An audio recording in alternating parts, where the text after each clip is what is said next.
પશુપાલન ના સીરીની અંદર લગભગ બધા ટેકનિકલ તમે કહેવાના છે, પણ આ કહેવાનો આશય એ છે કે દેશી ગાયનું સંવર્ધન કરજો, જેમ બીજેપીએ કીધું એમ.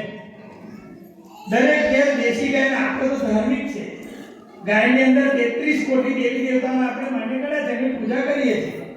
તો એનું તો ગાય જ્યાં એક બાજુ કટ્ટરપંથીઓ ગાયને કાપીને પોતાનું જીવન ચલાવે છે, આપણે તો ગાયનું સંવર્ધન કરીને એની પૂજા કરીને આપણું જીવન ચલાવવાનું છે.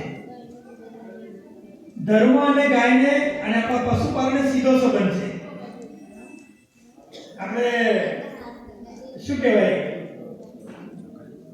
મારા ઘરની અંદર ભેંસ હોય એટલે આપણે તો ખબર આ એરિયામાં વ્યાસરાજ ગામમાં તો આ એરિયામાં આપણે દીપડાનું ને વાઘનું થોડું વધારે એટલે ભેંસ હોય અમારે ઘરમાં બહુ ઉપર વાછરડો, એટલે વાછરડો હતો એટલે અમારા ઘરના કે બહાર બહુ કેમ ભાઈ વાછરડો તો તમે અંદર બોલો અને વાછરડો પેલો પાડો છે એટલે ઘર બોલવાનો એને જીવવાનો હક નહીં, એટલે અમે મારા રસોડું ને સામેનું ઓયડી છે એ રૂમ છે એ બોલતા મારે રાત્રે 10-11 વાગે જવાની ટેવ ડેલી, એટલે જો બાયનો બોલીને જવાના હું કુવા બુક કરી ડેલી એવી એક દિવસ હું ખાઈ ગયો ગુજારા પર એ તો ચાલુ કરી દો હારું હું ખાઈને આવ્યો, હું બહાર ખાઈને આવ્યો હારું ઘેરા કરું છું, મારું કામ હતું નહીં અને દરેક કરે પાડું. રાત્રે ભાઈના બાજુમાં જઈ ખોલીને રોટલો લાવીને વખત તાઈ કાઢવો પડે. કહેવાનો અર્થ એ છે કે આપણે બધા એક લાગણીશીલ વ્યક્તિઓ, એક ભેંસ માં તો રડો છો નહીં રડો, સાચું બોલો રડો આવે જ નહીં. આ ભારતીય સંસ્કૃતિ છે.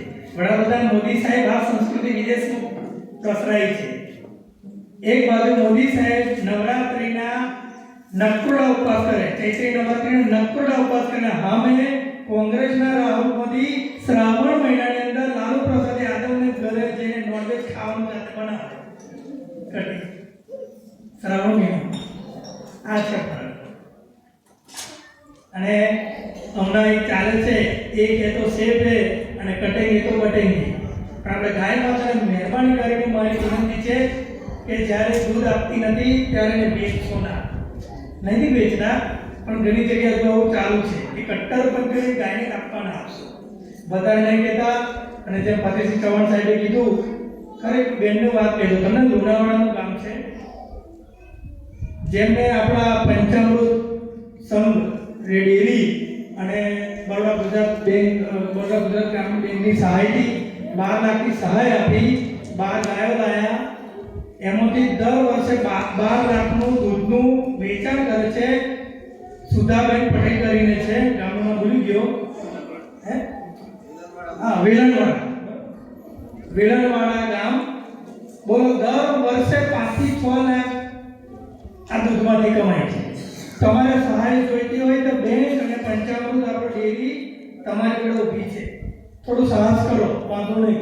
એવું ચિંતા નહીં કે હપ્તા ભરાશે, તમે સમર્થન કરો છો ભરાશે. તો મોદી સાહેબ સરકાર દ્વારા, ગુજરાત સરકાર અને કેન્દ્ર સરકાર દ્વારા ઘણી બધી આવી યોજનાઓ છે પશુપાલન માટેની, તેનો લાભ લો. આ સુધાબેન પટેલે દર વર્ષે 5 થી 6 લાખ પોતાના કમાય, એમાં પોતાની દાવા એટલે વધારે નહીં સમય એવો થઈ ગયો છે. તો આપ સૌ અહીંયા શાંતિથી શિબિરનું શિક્ષણનો લાભ લો અને વિકસિત ભારતની અંદર આપ સહભાગી થાઓ, આપ મારી વિનંતી.